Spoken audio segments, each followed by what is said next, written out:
So sending this video for a basic description of the job. This is the general layout I came up with for crane selection. Originally they want to send 100 ton for the first 10 to 12 posts, and then I quoted 165 for the remaining 3 posts, the last 3 because they are the heaviest and the greatest radius. So this layout you're looking at here is what the setup's going to be roughly for about the first 10 to 12. This post is 93 foot long, and the crane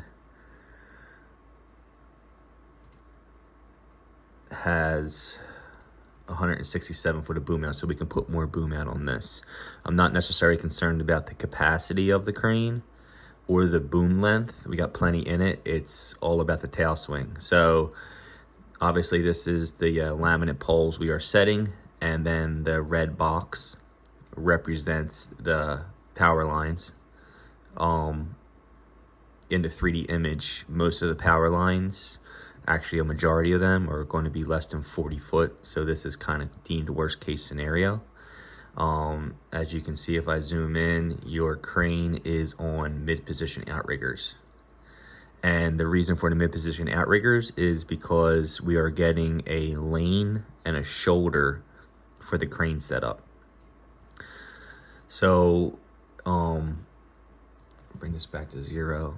This right here is the layout I anticipate us being in the most, and the radius is determined, again, not by capacity, but the tail swing of the counterweights exceeding the outriggers. You can kind of see from this image here that we're pretty much just over or right in line with your outriggers when you are at a 52 foot radius.